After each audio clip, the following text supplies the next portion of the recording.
لله وكفى والصلاة والسلام على رسوله المصطفى وعلى آله وأصحابه الطاهرين ومن تبعهم بإحسان إلى يوم الدين أما بعد.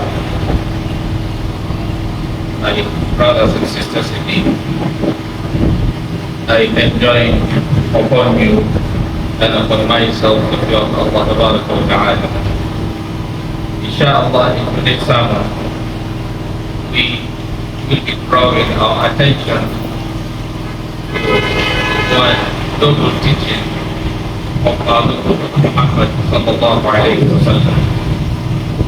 In the hadith transmitted by Imam Ahmad, that noble hadith, it has been reported that our Prophet Muhammad sallallahu alayhi wa sallam said, إنك لن تدع شيئا لله إنك لن تدع شيئا لله عز وجل إلا بدلك الله به ما هو خير لك منه. In this noble hadith, our Prophet sallallahu alayhi wa sallam said, إنك لن تدع شيئا لله. That is, you will never leave something for the sake of Allah Tabaraka wa Ta'ala. You will never abstain or distance yourself from something for the sake of Allah Azza wa Jal, the Exalted. إلا بدلك الله به, except that Allah Tabaraka wa Ta'ala will replace with it for you ما هو خير لك منه, what is better for you from him. It is in another way, من ترك شيئا لله عوضه الله خيرا منه. It is, if you leave something for the sake of Allah Tabaraka wa Ta'ala, Allah will replace for you with something better than that. My brothers and sisters in deen, as Muslims, one thing we believe is no one can do for you what Allah have not written for you, and no one can deprive you what Allah Tabaraka wa Ta'ala have written for you. No one can give you what Allah did not destine for you, and no one can deprive you what Allah have destined for you. Because Allah's ways are beyond our own understanding, are beyond our own imagination. He can elevate you with something and bring down someone else with that same thing. He can make you happy with and add one thing and make someone else unhappy with that. So basically, if he wants to make something for you or he wants to do something for you, then only him have full knowledge, full understanding of how you will achieve that. And that is why, even if you are able to achieve something through a particular means, do not think that it is only that means that made you to achieve it, because someone else followed the same means and he couldn't get it. That's why, like the case of Qarun, when Allah enriched him, when he said he got that wealth as a result of his knowledge, that is, he said, إِنَّمَا أُوتِيتُهُ عَلَى عِلْمٍ عِنْدِي. Allah Tabaraka wa Ta'ala said, أَوَلَمْ يَعْلَمْ, doesn't he know, أَنَّ اللَّهَ, that certainly Allah Tabaraka wa Ta'ala قَدْ أَهْلَكَ مِنْ قَبْلِهِ مَنْ هُوَ أَشَدُّ مِنْهُ قُوَّةً وَأَكْثَرُ جَمْعًا. Didn't Allah Tabaraka wa Ta'ala destroy those who were arrogant like him before him, who were stronger, أَشَدُّ مِنْهُ قُوَّةً, who were stronger than him, وَأَكْثَرُ جَمْعًا, who have accumulated wealth more than him. My My brothers and sisters in need, the lesson we need to take from this hadith is this. Yes, Allah Ta'ala promised through a message from our Prophet ﷺ that when you leave something that you want to do or you have the capacity to do for the sake of Allah Ta'ala, then Allah Ta'ala will replace for you with something better than that from Him. You see, He said He is replacing, but you left something for His sake. And I want us to understand something. Anything you leave for Allah's sake is not for Allah's benefit, it's for your own benefit.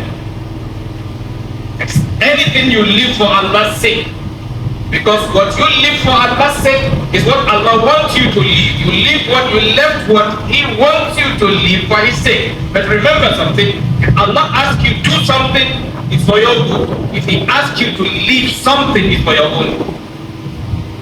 He doesn't ask you to do something for His own benefit. Neither does He ask you to leave something for His own benefit.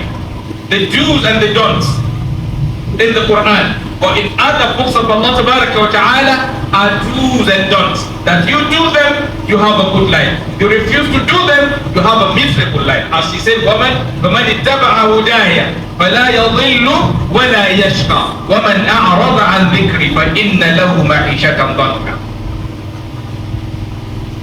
Allah Ta'ala says, فَمَنِ اتَّبَعَ هُدَايَ, whoever follows my teachings, my injunction, you follow His books, He said, فَلَا يَضِلُّ, you will never go astray, وَلَا يَشْقَى, you will not be unsuccessful, you will not be miserable.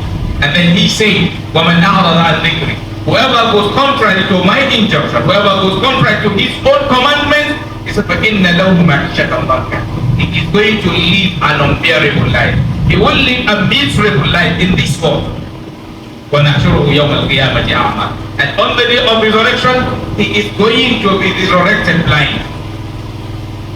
Today, like I usually give us example from time to time, you don't need to explain to anyone that when you refuse to obey Allah, you will live an unbearable life. You will live a miserable life, because today we are witnessing it.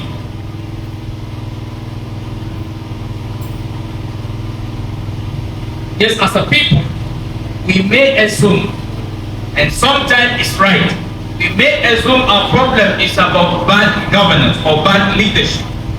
I agree with you 100%. And you cannot have bad leadership when the leaders are obeying Allah. You cannot have bad leadership when leaders are what? Obeying Allah. That means anything bad you see in the society come into the society as a result of disobedience to Allah Ta'ala. Because anything that will harm you, before the man-made law tells you don't do, Allah have already told you not to.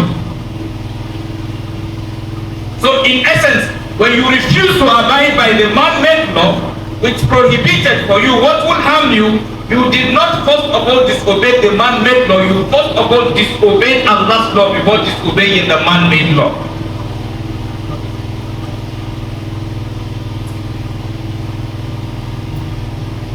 So even if within a family you have an issue and then you cannot resolve them, it is because either the husband or the wife is going against Allah Ta'ala's injunction. Because as a Muslim, when you are going into any relationship, Allah Ta'ala sets guidelines for you.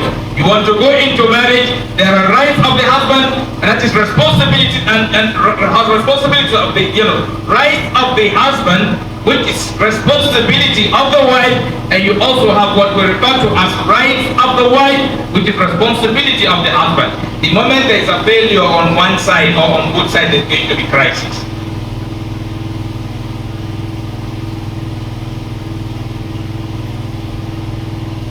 My brothers and sisters in need, if we don't listen to the teachings of Allah Ta'ala and neglect them, then we expect things to work well for us.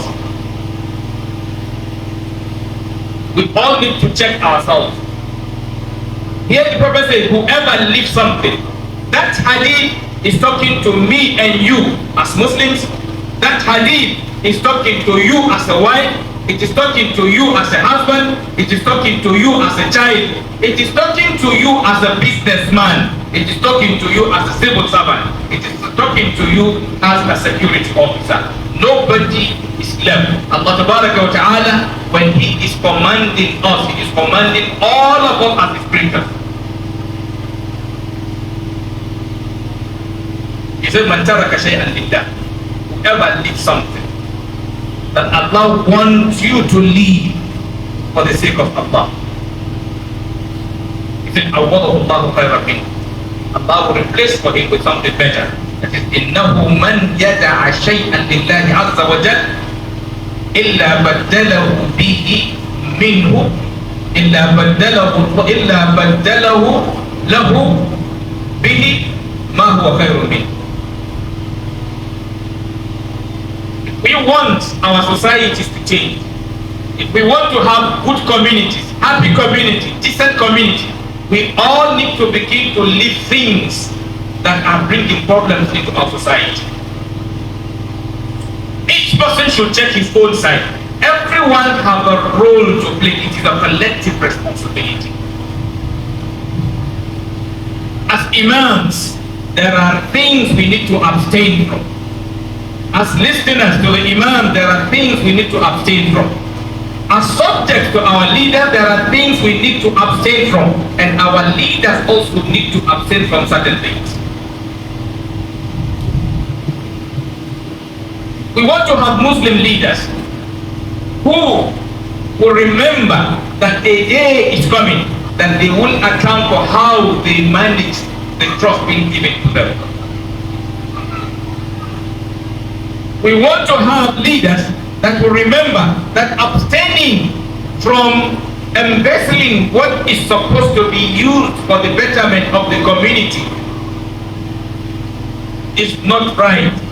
That they are abstaining from that for the sake of Allah Ta'ala, not for the sake of any, security agents. A Muslim fears Allah more than anybody. A Muslim fears Allah more than anybody. And that is why anything any Muslim can do that he did not live for the sake of Allah, he can also be not living for the sake of anything put before him.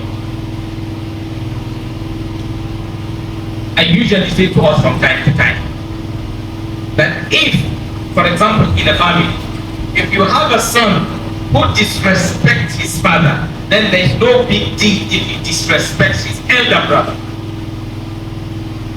That is, if someone in a family, if he is disrespecting his father, then he can disrespect any man within that family.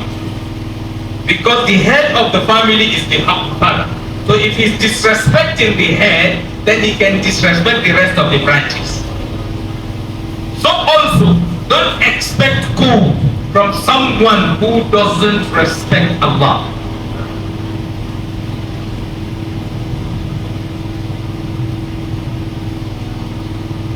So my brothers and sisters, indeed, we all need to begin to check what are the things I and you need to abstain from for Allah Ta'ala's sake.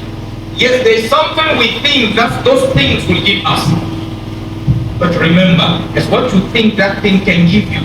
Allah can give you more than that. You want to be happy? Allah can make you happy. How? Leave that to me. You want to be wealthy? Allah can make you wealthy.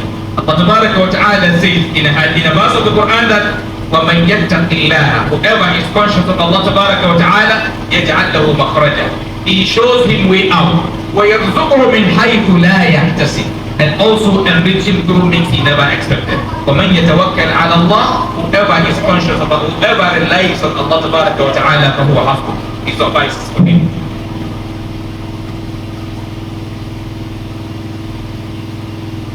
And we need extreme patience to be able to maintain that. We need patience to be able to leave things that Allah wants us to leave for His own sake. And that's why scholars say when you talk about patience, there are 3 levels. As-sabru ala ta'atillah, as-sabru an ma'siyatillah, was-sabru ala aqdarillahi mu'liha. means you need to be patient in doing what Allah wants you to. Because in most cases, what Allah wants you to do are contrary to what you want to do. Or take for example, if someone is looking for your trouble, Allah wants you to find a way to avoid the trouble. But your mind will always make you feel that to show you are brave, to show you are also not a coward. How do? You will face him. You too, you will be ready for what? For the trouble. And Allah told you, وَاتَّقُوا فِتْنَةً لَا تُصِيبَنَّ الَّذِينَ ظَلَمُوا مِنكُمْ خَاصَّةً. He said, avoid problem, avoid trouble, avoid calamity. Because not only those who caused it that suffers it. Oh, as a Muslim, you walk towards peace than what? Than trouble. People give you evil and you struggle to give them good. ادفع بالتي هي أحسن فإذا الذي بينك وبينه عداوة كأنه ولي حميم. But you see, Shaitan will tell you to do the opposite. زين لهم الشيطان أعمالهم فصدهم عن السبيل. Shaitan adorned their deeds for them and he diverted them from what? From the right direction.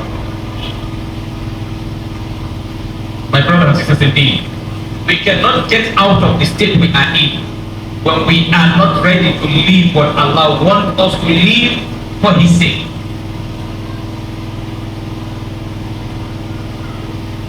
As a businessman, ask yourself, why are you in the market?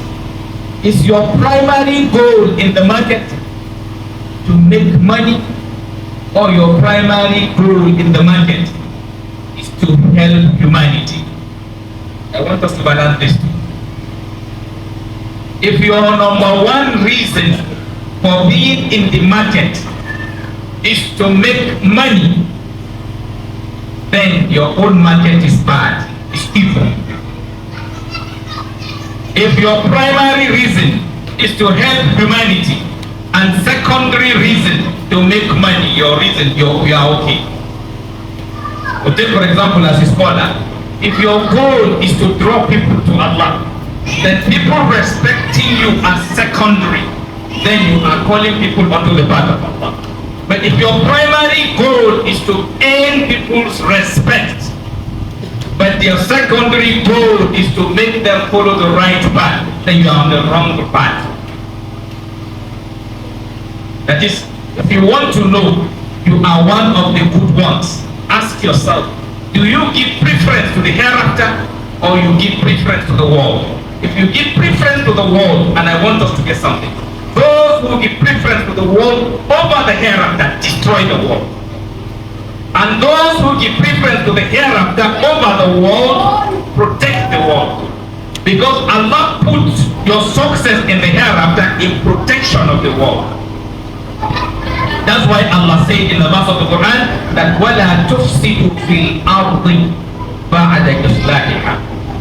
Do not commit mischief on the earth after it has been what? Perfected.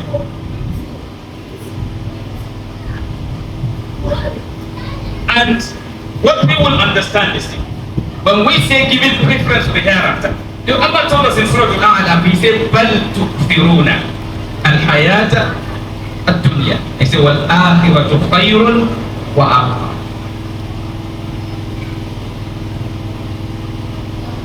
Good bad people are more concerned about the world than the hereafter. That's why وَمِنْ النَّاسِ مَنْ يَقُولُ رَبَّنَا آتِنَا فِي الدُّنْيا حسنة وما له في الآخرة إيش؟ ومنهم من يقول ربنا آتنا في الدنيا حسنة وفي الآخرة حسنة وقنا عذاب النار أولئك لهم نصيب مما كسبوا. It is those who merge the two, the hereafter and the world. Allah says those ones are the ones who are going to have benefit out of what they do. Those that their goal is just for the sake of this world, in the hereafter they have nothing. If you are doing business with somebody, if he thinks of Allah, even if he is going to cheat you, the cheating will not be too much. You know, I usually tell us something. If when they say somebody is righteous, it does not mean you are having somebody that is 100% clean. No, that is not the meaning. Righteous people are people that their bad thing or their bad deed or their sin is negligible compared to their good. And that is why on the day of judgment, Allah says, فَأَمَّا مَنْ ثَقُلَتْ مَوَازِينُهُ فَهُوَ فِي عِيشَةٍ رَاضِيَةٍ وَأَمَّا مَنْ خَفَّتْ مَوَازِينُهُ فَأُمُّهُ هَاوِيَةٌ. Allah is weighing our deeds because some of our deeds are good and some are bad. Those that does not have any bad deed, there is no weighing of their deed because there's nothing to weigh. You see, you did not hear that they say they are going to weigh the deed of the angels because they are created by Allah and He made them. لا يعصون الله ما أمرهم ويفعلون ما يؤمرون. So there is nothing to weigh. But I and you sometimes either mistakenly or deliberately we will fall sometimes. So everybody have this shortcut. The good ones are those that are 60% good, 40% bad, or 80% good, 20% bad, or 90% good and what 10% what bad. But not those who are 60% bad, 40% what good. That becomes the opposite. So firstly, you know, we need to exercise patience in doing what Allah commands us to do, and to be patient in abstaining from whatever Allah Ta'ala commanded us to abstain from, and also in trying to, you know, be able to manage, you know, what Allah has decided for us that we cannot have, we don't have control over. عباد الله أقول ما تسمعون وأستغفر الله العظيم الجليل لي ولكم ولسائر المسلمين من كل ذنب وخطيئة فاستغفروه إنه هو الغفور الرحيم.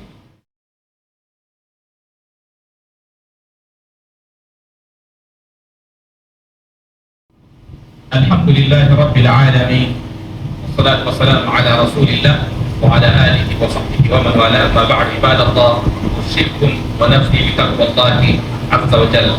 My brothers and sisters, just in summary before I quickly, you know, summarize what I said in Hausa. So, you know, the main thing we need to learn from here is this: let us try as much as we can. Don't just be thinking of another person. Try as much as you can to see what you can leave that can make society better, and try and live it for the sake of Allah. It will make you to live it as a subject, and your own leaders too will live their own as leaders.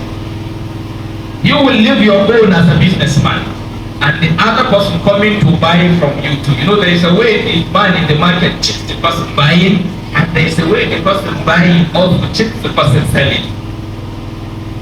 And everybody should try to abstain from what doesn't help the society, and do it for Allah's sake.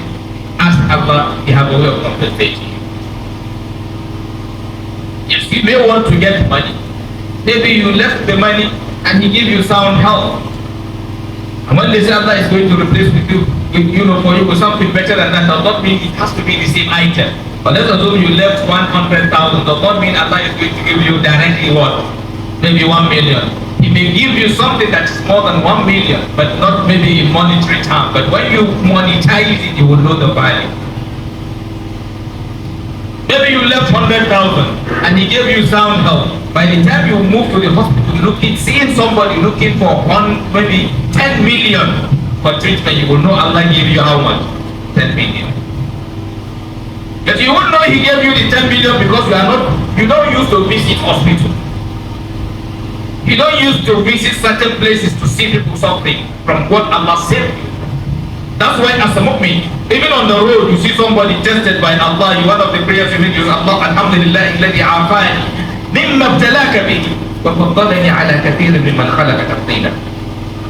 May Allah wa ta'ala guide us on, alright? And make us people who will abstain from things that Allah doesn't want for the sake of Allah wa ta'ala. People who will abstain from things that we know is destroying the society, whether armed robbery, whether banditry, whether kidnapping, whether, you know, mention all of them.